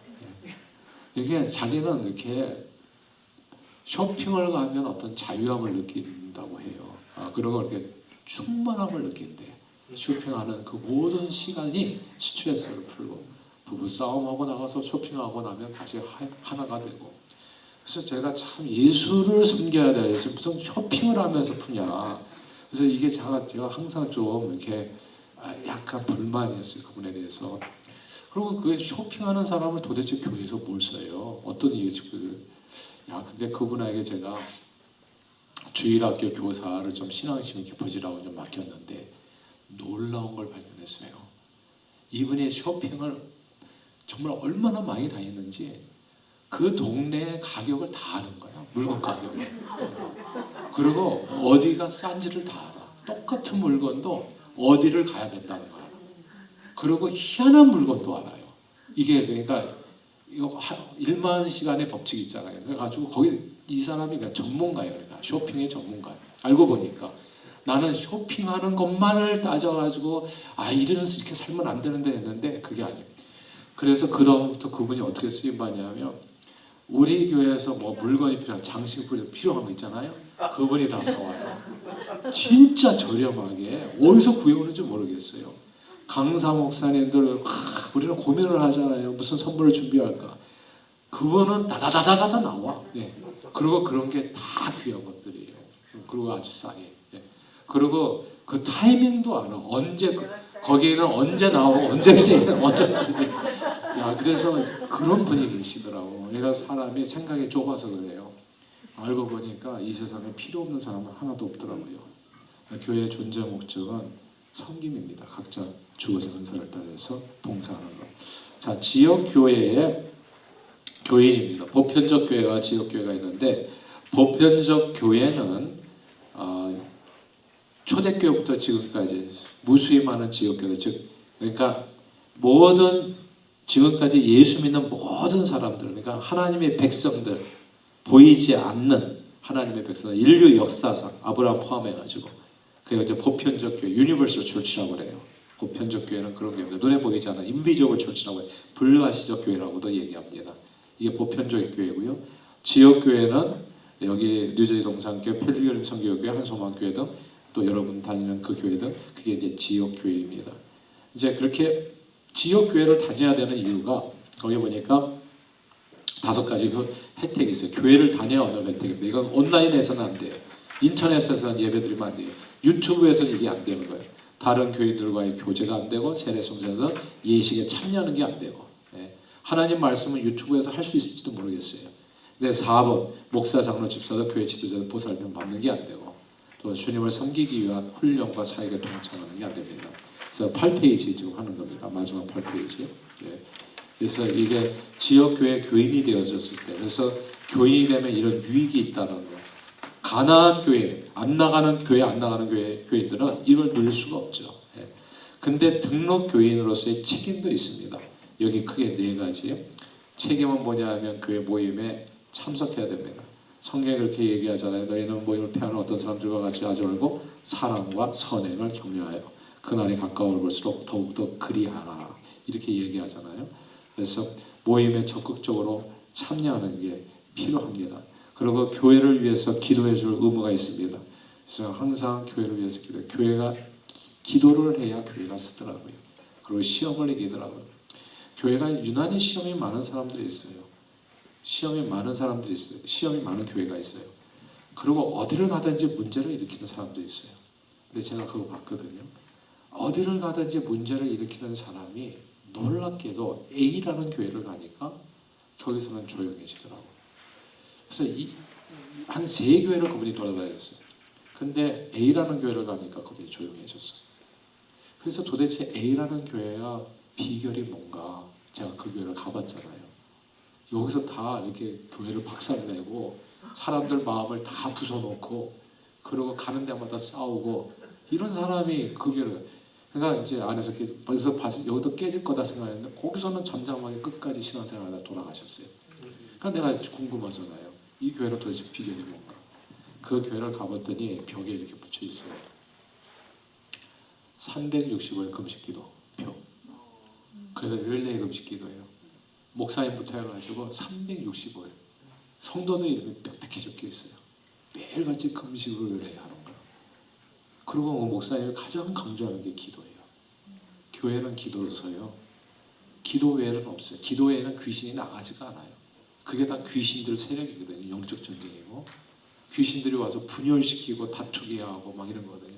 싸울 때 보세요. 정말 영혼 구원할 위대한 어떤 목적을 가지고 싸우는 사람을 제가 본 적이 없어요. 나 영혼을 구원해야 되는데 지금 나를 지금 나가야 되는데 그래가지고 좀 나가게 해달라고 싸우는 사람 한 번도 본 적이 없어요. 그냥 보면은 진짜 고춧가루 이게 중국산 사용했다 이런 거 가지고 사소한 거 가지고 뭐 말투 가지고 그리고 왜 그 사람이 나한테 전화했는지 모르겠다, 왜 이런 얘기를 했는지 모르겠다. 야, 들어보면 정말 하나님이 진짜 괴로워하실 만한 그런 내용으로 퍽퍽 쓰러져요 사람들이. 근데 교회를 지키는 거는 기도로 지키는 거예요. 이 기도, 교회를 위해서 꼭 기도해 주세요. 잊지 말고 이 교회 하나님의 신이 역사하는 교회가 되게 해주세요. 주님의 일을 위해서 교회에 헌금하는 것 중요합니다. 주님을 위해서 봉사하는 것 중요하고. 근데 헌금이 중요한데요. 헌금은 아까 말씀드렸던 것처럼 받은 걸 드리는 겁니다. 받은 걸 드리는 건데 11조가 구약 성경에 세 가지 목적으로 11조를 드렸어요. 그래서 구약 성경에 성도들이 드린 11조는 10분의 1만 드린 게 아니에요. 11조가 세 종류가 있었어요. 첫째 11조는 레위인들을 위한 11조가 있었어요. 레위인들은 본복이 없으니까. 그래서 10분의 1을 농산물 쪽에 토지. 그 다음에 소산물이 10분의 1. 그 다음에 두 번째는 뭐냐면 잔치 11조가 있었어요. 잔치. 그건 이거 무슨 땡스기빙 데이 같은 느낌이에요. 잔치 21조. 그래서 이게 신명기 말씀에 나오는데 신명기 24장 말씀인데 이 잔치를 베풀고 11조를 떼서 너와 권속들의 집안에 다 먹고 레위인들, 객들도 불러다 같이 먹어라. 그래서 이건 잔치 21조가 있었어요. 이건 레위인에게 주는 게 아니라 먹는 거예요. 같이 밥 먹는 거. 그리고 세 번째 11조가 과부와 고아들을 위한 11조, 구제 11조가 있었어요. 그래서 레위인용 11조, 그 다음에 잔치용 11조, 구제. 근데 구제 11조는 3년에 한 번 내렸어요. 3년에 한 번. 3년에 한 번. 그래서 3년에 한 번이니까 매년으로 하면 그게 한 30%가 될 거예요. 33% 그렇죠? 그래서 그 매년 드리는 걸로 하면 23% 자기 전체 번 거의 23%를 11조로 드렸다는 것을 알 수 있어요. 그게 구약 시대에 하나님의 백성들이 드렸던 11조예요. 그러니까 우리는 신약에 와가지고 자꾸 어떤 사람들이 10분의 1을 자꾸 얘기하잖아요. 그런 개념이 아니에요. 그러니까 하나님께서 주신 것으로 하나님을 그렇게 기쁘게 하는 그런 11조를 성경에 드렸다는 것을 보게 돼요. 그래서 11조를 왜 드려야 되나? 11조를 드리지 않는 교회를 봤어요. 제가 캄보디아에 가서 성도 수가 100명이에요. 성도 수가 100명인데 11조를 다 안 하니까 목사님이 생활이 안 돼요. 생활이 안 되니까 투잡을 뛰셔야 돼요. 투잡 100명이면 충분히 하거든요. 10가족에 11조면 한 사람이 먹고 사는 건데 이 100명인데도 안 되니까 목사님이 투잡을 뛰니까 어떻게 되겠어요? 투잡을 뛰니까 이게 교회를 돌볼 수가 없잖아요. 일주일 내내 교회 문이 닫혀 있어. 주일날 와서 설교하는데 또 그 전날 또 목사님이 무리하셔가지고 졸면서 설교를 해. 그러니까 이게 어떻게 되겠어요? 젊은이들이 제일 먼저 교회를 떠나요. 그래서 이게 교회가 망하는 수순이더라고요. 그러니까 이게 하나님께서 이렇게 레위인들을 위해서 풀타임으로 섬기는 사람들을 위해서 11조를 꼭 하라라고 얘기한 이유가 있는 거예요. 근데 이런 거를 전혀 모르시면은 이게 문제가 되는데 11조의 용도가 재밌어요. 레위인용, 그러니까 오늘날 와서 목회자용이잖아요. 두 번째가 잔치용이잖아요. 잔치용이라는 교회 경상비를 얘기하는 거예요. 그러니까 교회 경상비, 그러니까 친교비, 그 다음에 뭐 교육비, 뭐 이런 교회에서 필요한 내용들, 예배비, 이게 그게 있고, 그 다음에 30%죠. 이건 10이 아니라 그거는 그 구제비로. 그러니까 이게 교회 예산을 어떻게 써야 되는지가 거기서 딱 나와요. 그러니까 예를 들어서 말하자면 한 40%는 교회 교육자들 사례비로, 그다음에 40%는 교회 경상비 이런 예배, 친교, 교육 뭐 이렇게 다 있잖아요. 그 거기서 사용하고, 그다음에 나머지 20%는 구제비, 선교비로 쓰는 거. 이게 보니까 교회 이게 성경에 그냥 딱 그렇게 되어 있는 거예요. 그래서 이런 내용이 교회로 나눠서 잘 연구하시다 보면 이제 이런 내용을 다 알게 되는데, 그 결론을 맺을게요. 사람들은 교회에서 시험을 받은 사람들이 이렇게 말해주잖아요. 교회에 예수님 만나러 오지 사람 만나러 오냐고요. 주님만 바라보세요 이렇게 얘기하는데, 성경은 교회가 예수님의 몸이라고 얘기하잖아요. 그리고 예수님은 저와 여러분들이 세상의 빛이요 소금이라고 했어요. 세상을 가만 보니까 우리 성도들이 모임인 교회를 통해서 예수님을 만나더라고요. 세상 사람들은 성도들의 모임인 교회를 통해서 예수님을 만나게 됩니다. 그러므로 주님의 교회죠. 주님의 교회 존재 목적과 사역들, 그리고 지역교회 교인으로서 이 혜택과 책임을 잘 이해해서 주님의 몸된 교회를 온전히 세워가는 저와 여러분들이 다 되시길 바라고, 그래서 많은 영혼을 주님 앞으로 인도하는 세상의 빛과 소금으로 존귀하게 쓰임받는 우리 모두가 되기를 주의 이름으로 축원합니다. 기도하겠습니다. 하나님 아버지, 주님께서 피로 값주고 사신 교회에 대해서 배웠습니다. 교회론을 배웠습니다. 우리 배움의 사역 현장에서 온전히 쓰임받는 지식이 될 수 있도록 성령님 함께 해주시고, 각자가 속한 교회를 사랑하고 든든하게 세워가는 저희 모두가 되도록 축복해 주옵소서. 예수 그리스도 이름으로 기도합니다. 아멘.